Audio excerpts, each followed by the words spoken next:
UPSC prelims 2024 में participate कर रहे मेरे dear friends, sisters, brothers and my dear family, एक बिहारी सब पे भारी परिवार में यूपीएससी प्रीलिम्स 2024 के सीसैट को टारगेट करने वाले क्लास में मैं आपका वेलकम करता हूं।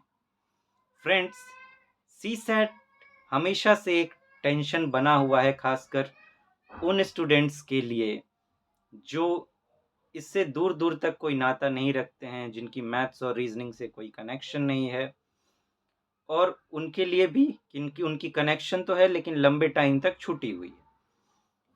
तो ये एक चैलेंज क्रिएट करता है, लेकिन इसका एक रास्ता भी है। यूपीएससी के जो प्रीवियस ईयर्स के सीसैट के क्वेश्चंस रहे हैं, उनकी बहुत डीपली मैंने क्रिटिकल एनालिसिस की है, और उस बेस पर, उस रिसर्च पर मैं ये आपसे कह रहा हूँ कि यूपीएससी जो है सारे स्टूडेंट्स को ध्यान में रखकर क्वेश्चन सेट करता है। दिक्कत उनके लिए है जिनका ध्यान 80 के 80 क्वेश्चन सॉल्व करने पे है। आपको सिर्फ 33% मार्क्स चाहिए क्वालिफाई करने के लिए, जिसके लिए 27 क्वेश्चंस आपको बनाने होंगे। लेकिन इतना बड़ा रिस्क आप नहीं ले सकते कि सिर्फ 27 क्वेश्चंस बना कर आए, तो आपको थोड़ा बढ़ा के एटलीस्ट 40 क्वेश्चन टारगेट करने चाहिए, जो मोर देन एनफ हो जाएंगे। 40 क्वेश्चंस में भी अगर सिर्फ 32 आपका सही हो जाता है तो आपका काम हो जाएगा। वहां भी 8 क्वेश्चंस गलत होने की संभावनाएं हैं, आप गलत करके आ सकते हैं 8 क्वेश्चंस, जिसमें से अगर आप इन चीज़ों से कनेक्टेड नहीं हैं तो एक तो आपके लिए सेक्शन जो यूपीएससी ने रखा है वो है कॉम्प्रिहेंशन का। कॉम्प्रिहेंशन में 25 से 30 क्वेश्चंस आते हैं। पिछले प्रीलिम्स में भी 27 क्वेश्चंस आए, तो 25 क्वेश्चंस वहां से आएंगे जो पूरा का पूरा आपको टारगेट करना चाहिए। और मैथ्स और रीजनिंग में मैंने ये पाया है रिसर्च में कि यूपीएससी हर साल 15 से 20, कभी कभी 25 तक ऐसे क्वेश्चंस डालता है, सेट करता है, जिसको बिना किसी फॉर्मूले और थ्योरम की मदद से सिर्फ क्वेश्चंस को समझकर सॉल्व किया जा सकता है। तो इस क्लास का मकसद यही है फ्रेंड्स, कि पहले तो इस सीसैट के डर को निकाल के फेंक देना आपके अंदर से।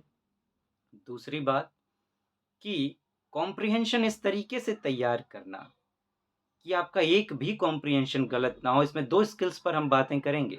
एक, कि बिना कॉम्प्रिहेंशन को पढ़े भी आप कैसे सॉल्व कर सकते हैं, और एक, सीधे तरीके से भी आप कैसे सॉल्व करेंगे कॉम्प्रिहेंशन को पढ़ते हुए, और इस तरीके से कि आपका बिल्कुल गलत ना हो, आप सटीक तरीके से सॉल्व कर सकें। डबल क्रॉस चेक करके हम सॉल्व करेंगे ताकि एक भी कॉम्प्रिहेंशन गलत ना हो। साथ में मैथ्स और रीजनिंग के वो क्वेश्चंस मैं आपको बताऊंगा जो आपको सॉल्व करने चाहिए, जिन्हें सॉल्व करने के लिए किसी भी थ्योरम और फॉर्मूले की ज़रूरत नहीं है। और इसके लिए मैंने पिछला प्रीलिम्स जो अभी तक का टफेस्ट माना गया है, उस क्वेश्चन को चुना, उस सेट को चुना है। तो उसका सेट डी मेरे पास है, मैंने लिया है। सेट डी को लेकर हम बातें कर रहे हैं, और वो क्वेश्चंस मैं आपको बता रहा हूँ धीरे धीरे करके। मैं कॉम्प्रिहेंशन तो सारे ही इन्वॉल्व होंगे, एक एक कॉम्प्रिहेंशन को हम सॉल्व करेंगे जितने भी इसमें आए हैं। साथ में मैथ्स और रीजनिंग के वो पार्ट मैं आपको बताऊंगा जो आपको करने चाहिए, और वो भी बताऊंगा जो आपको छोड़ देने चाहिए ताकि आपका समय खराब ना हो। पिछले क्लास में हमने सेट डी का, शुरू में मैंने आपसे कहा था कि शुरू के 3 जो हैं वो पैसेज हैं, कॉम्प्रिहेंशन है। चौथा नंबर मैथ्स का है, और मैथ्स का जो चौथा नंबर था वो पिछले क्लास में हमने सॉल्व किया। मैथ्स वाले क्लास की जो हमने क्लास की थी उसमें सॉल्व किया था, तो वो आपको करना चाहिए। फिर आज जो मैंने क्वेश्चन लिया है, ये क्वेश्चन नंबर 5 है सेट डी का, और ये भी एक ऐसा क्वेश्चन है जिसको बिना किसी फॉर्मूले थ्योरम के सॉल्व किया जा सकता है। ऐसे क्वेश्चंस आपको सॉल्व करने चाहिए, और ये बड़े आसानी से हो सकते हैं, सिर्फ इसी को देखकर कहीं कुछ सोचने की जरूरत नहीं। आइए देखते हैं। Consider the following in respect of prime number p and composite number c। Prime number हम हर कोई जानते हैं कि क्या होता है, जिसके सिर्फ दो फैक्टर्स होते हैं, एक वो खुद और दूसरा one and itself. Composite number में हो सकता है आप सोचेंगे फिर कंपोजिट नंबर क्या है, इसे तो याद करना पड़ेगा। तो यहाँ पे बस थोड़ा दिमाग से सोचने की जरूरत है कि एक तरफ अगर प्राइम नंबर और दूसरे तरफ कोई और नंबर दिया हुआ है, इसका मतलब है कि प्राइम नंबर क्या होता है, जिसके सिर्फ 2 फैक्टर्स हैं। तो जो दूसरा जो होगा वो पक्का ऐसा होगा जिसके 2 से ज्यादा फैक्टर्स होते होंगे। सिंपल सी, और वही है भी कंपोजिट नंबर। तो पी प्राइम नंबर है और कंपोजिट नंबर सी है। ऐसा कोई भी दो नंबर मान लेना है और उस बेस पर इन तीनों को चेक करना है और ये देखना है कि इन तीनों में से कौन सा करेक्ट है। अब देखिए यहाँ पर क्या है, p प्लस सी p माइनस सी, मतलब प्राइम नंबर जो है वो कंपोजिट नंबर, ऐसा लेना है आपको कि प्राइम नंबर कंपोजिट नंबर से बड़ा होना चाहिए। जब भी इस तरीके का है तो क्या कीजिए, जो मिनिमम लेवल पे 2 डिजिट वाला अंक है उसमें से जो सबसे छोटा है उसको प्लस वाले की तरफ ले लीजिए। मीन्स यहाँ तो प्राइम नंबर को प्लस में रखना है, तो 2 डिजिट का जो सबसे स्मॉलेस्ट प्राइम नंबर है वो ले लीजिए, और सिंगल डिजिट का जो सबसे बिग वाला कंपोजिट नंबर है जो उसके नजदीक आ जाए बिल्कुल, उसको ले लीजिए। तो मान लीजिए कि हम यहाँ ले लेते हैं दो नंबर p और c।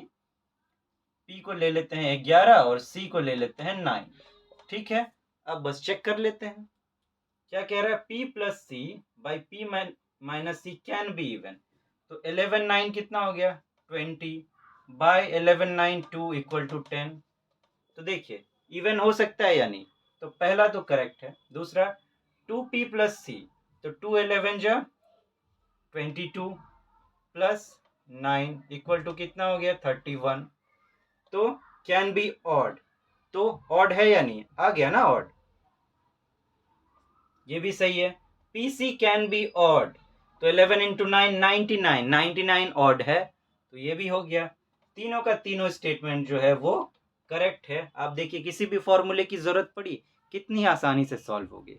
तो इस तरीके के क्वेश्चंस मैं आपको बताऊंगा जो आपको टारगेट करने चाहिए एग्जाम में, जो सीधा सीधा समझ में आए, उसके लिए अलग से कोई फॉर्मूला लगाने की जरूरत ना पड़े।